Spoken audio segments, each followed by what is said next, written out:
ಶಿವಮೊಗ್ಗ ಜಿಲ್ಲೆ ಸೊರಬ ತಾಲೂಕಿನ ಹಿರೇಮಾಗಡಿ ವಿರಕ್ತ ಮಠದಲ್ಲಿ ಬಾಗಲಕೋಟೆ ಜಿಲ್ಲೆಯ ಹುನಗುಂದ ತಾಲೂಕಿನ ಡಾ ಶಿವಕುಮಾರ ಮಹಾಸ್ವಾಮಿಗಳು ನಿರಂತರ ದಾಸೋಹ ಕಲಾಪೋಷಕ ಮಠದ ಧರ್ಮಾಧಿಕಾರಿಗಳಾದ ಡಾ ಶಿವಕುಮಾರ ಮಹಾಸ್ವಾಮಿಗಳು ಕಾರ್ಯಕ್ರಮವನ್ನು ಅದ್ದೂರಿಯಾಗಿ ನಡೆಸಿಕೊಟ್ಟರು. ವಿರಕ್ತ ಮಠ ಹಿರೇಮಾಗಡಿ ಸೊರಬ ತಾಲೂಕು ಶಿವಮೊಗ್ಗ ಜಿಲ್ಲೆ ಚಿತ್ರದುರ್ಗದ ಶ್ರೀ ಜಗದ್ಗುರು ಮುರುಘರಾಜೇಂದ್ರ ಬ್ರಹ್ಮನ್ಮಠ ಪರಂಪರೆಯ ಶಾಖಾ ಮಠದ ಮಹಾತಪಸ್ವಿ ನಿರ್ವಿಕಲ್ಪ ಸಮಾಧಿಸ್ಥರಾದ ಶ್ರೀ ಜಗದ್ಗುರು ಸ್ವಾಧಿ ಚನ್ನಬಸವ ಮುರುಘರಾಜೇಂದ್ರ ಮಹಾಸ್ವಾಮಿಗಳು ವಿರಕ್ತ ಮಠ ಹಿರೇಬಾಗೇವಾಡಿ ಇವರ ಕೃಪಾಶೀರ್ವಾದದಿಂದ ಹಿರಿಯ ಶ್ರೀಗಳು ಹಾಗೂ ನಾಡಿನ ಹರ ಗುರುಚರ ಮೂರ್ತಿಗಳು ಗಣ್ಯಮಾನ್ಯರ ಸಮ್ಮುಖದಲ್ಲಿ ಪೂಜ್ಯ ಶ್ರೀ ಮಣಿಪ್ರ ಶಿವಮೂರ್ತಿ ಮಹಾಸ್ವಾಮಿಗಳವರ 75ನೇ ವರ್ಷದ ಅಮೃತ ಮಹೋತ್ಸವ ಮತ್ತು 43ನೇ ವರ್ಷದ ಪಟ್ಟಾಧಿಕಾರ ಮಹೋತ್ಸವದ ತುಲಾಭಾರ ಪೂಜ್ಯ ಶ್ರೀ ಶಿವಯೋಗಿ ದೇವರ ನಿರಂಜನ ಚರ ಪಟ್ಟಾಧಿಕಾರ ಮಹೋತ್ಸವ ದಿನಾಂಕ 2025 ಏಪ್ರಿಲ್ 7ರಿಂದ 17ರವರೆಗೆ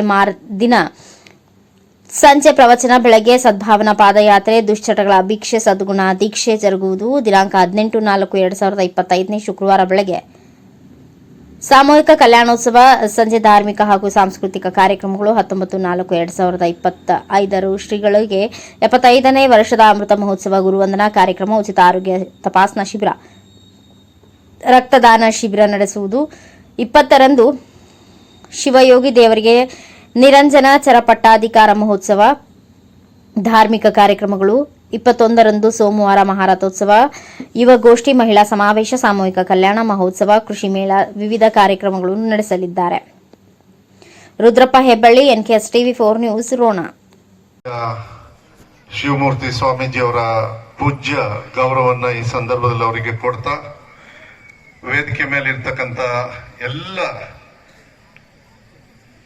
ಸ್ವಾಮೀಜಿಗಳಿಗೂ ಕೂಡ ವೈಯಕ್ತಿಕವಾಗಿ ನಾನು ಎಲ್ಲರಿಗೂ ಕೂಡ ನಾನು ಹೆಸರು ಹೇಳೋದಕ್ಕೆ ಹೋಗೋದಿಲ್ಲ, ಆದ್ರೆ ಎಲ್ಲ ಪರಿಚಯನೂ ಕೂಡ ಎಲ್ಲರಿಗೂ ಕೂಡ ಪೂಜ್ಯ ಗೌರವನ್ನ ಈ ಸಂದರ್ಭದಲ್ಲಿ ಕೊಡ್ತಾ, ಅದೇ ರೀತಿ ಬಹಳ ಸಂತೋಷ ಆಗುತ್ತೆ. ಮೊಟ್ಟ ಮೊದಲ ಬಾರಿಗೆ ಪ್ರಾಣೇಶ್ ಅವರೇ ತಾವು ನಮ್ಮ ಕ್ಷೇತ್ರಕ್ಕೆ ಬಂದಿದ್ದೀರಿ. ಅದಕ್ಕೆ ನಿಮಗೆ ವಿಶೇಷವಾಗಿ ನಮ್ಮ ಕ್ಷೇತ್ರದ ಜನರ ಪರವಾಗಿ ನಿಮಗೆ ಸ್ವಾಗತವನ್ನು ಕೊಡ್ಲಿಕ್ಕೆ ಇಷ್ಟಪಡ್ತೀನಿ. ಮತ್ತೆ ಕರೆಸ್ತೀವಿ ಆದಷ್ಟು ಬೇಗ, ಆದ್ರೆ ರೋಡ್ ಸರಿ ಮಾಡಿ ಕರೆಸಿ ಇಲ್ಲೇ ಕಾರ್ಯಕ್ರಮ ಮಾಡ್ತೀನಿ. ಅದ್ರ ಬಗ್ಗೆನೂ ನಾವು ಮಾತಾಡ್ತೀನಿ.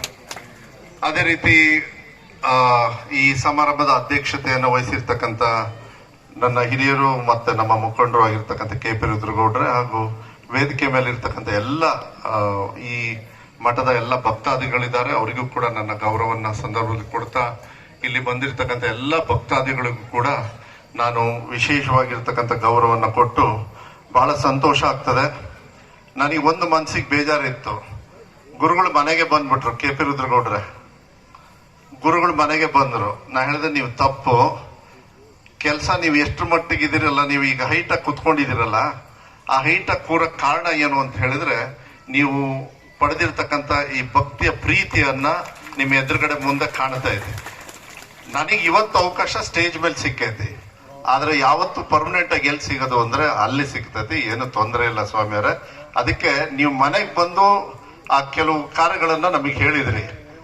ನಮ್ಮ ಅಪ್ಪವ್ರು ಯಾವತ್ತೂ ಕೂಡ ನನಗೆ ನೆನಪಿದೆ, ನಾನು ಹೆಚ್ಚು ಉದ್ದಕ್ಕೆ ಭಾಷಣ ಮಾಡ್ಕೊಂಡು ಹೋಗೋದಿಲ್ಲ. ಯಾಕೆ 43 ವರ್ಷದ ಹಿಂದೆ ಹೆಂಗಿದೆ ಅಂತ ಹೇಳಿ ಎಲ್ಲ ಪರಿಚಯ ಮಾಡಿದ್ರು.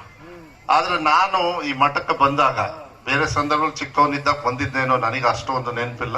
ರಾಜಕಾರಣದೊಳಗೆ ಸ್ವಾಭಾವಿಕವಾಗಿ ನಾವು ಬಂದು ಹೋಗೋದು, ಗುರುಗಳ ಆಶೀರ್ವಾದವನ್ನು ಪಡೆಯೋದು ಎಲ್ಲದೂ ಕೂಡ.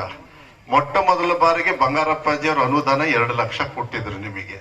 ಅಲ್ಲಿ ರಂಗಮಂದಿರ, ಅಲ್ಲಿ ಏನು ಹೊರಗಡೆ ರಂಗಮಂದಿರ ಇದೆ, ಅದನ್ನ ನೀವು ಅವತ್ತು ಬಂದಾಗ್ಲೂ ಕೂಡ 3 ಲಕ್ಷ ಕೊಟ್ಟಿದ್ರು. 3 ಲಕ್ಷ ಅವತ್ತಿಗೆ ಅಂತ ಹೇಳಿದ್ರೆ ಒಂಥರ 3 ಕೋಟಿ ಇದ್ದಂಗೆ ಇವತ್ತು. ಯಾಕೆಂದ್ರೆ 30-40 ವರ್ಷದ ಹಿಂದೆ ಕೊಡ್ತಕ್ಕಂಥ ಕೆಲಸವನ್ನು ನನಗನ್ಸುತ್ತೆ, ನಿಮ್ಮ ಏನಿವತ್ತು ಶಿವಯೋಗಿ ಸ್ವಾಮೀಜಿಯವರು ಮುಂದೆ ನಾಳೆಯಿಂದ ಅವರಿಗೆ ಪಟ್ಟಾಭಿಷೇಕವನ್ನ ಮಾಡ್ತಾ ಇದ್ದೀರಿ.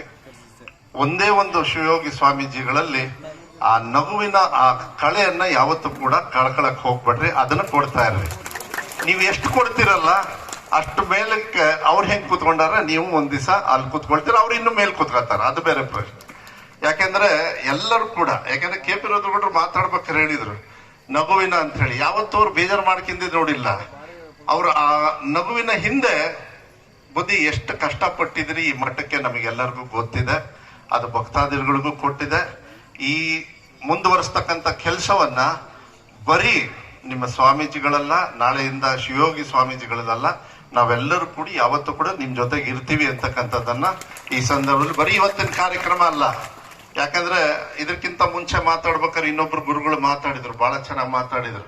ನೋಡಕ್ ನಾವು 20 ಲಕ್ಷ ಕಾರಲ್ಲಿ ಓಡಾಡ್ತೀವಿ ಎಲ್ಲದೂ ಕೂಡ, ಆದ್ರೆ ಒಂದೊಂದು ಅಗಳನ್ನ ಅನ್ನನ ದಾಸೋಹ ಮಾಡೋದ್ರಲ್ಲಿ ಎಷ್ಟು ಕಷ್ಟ ಅಂತ ಹೇಳಿ ನಮಗೆಲ್ಲ ಗೊತ್ತಿದೆ. ಅದಕ್ಕೆ ನಾನು ಇಲ್ಲಿ ಬಂದಿರತಕ್ಕಂಥ ಭಕ್ತಾದಿಗಳಿಗೆ ಹೇಳ್ತೀನಿ, ನಮ್ದೇ ಆಗಿರ್ತಕ್ಕಂಥ ತನು ಮನ ಧನ ಯಾವತ್ತೂ ಕೂಡ ದೇವ್ರು ಕೊಡ್ತಾನೆ, ಏನಿಲ್ಲ.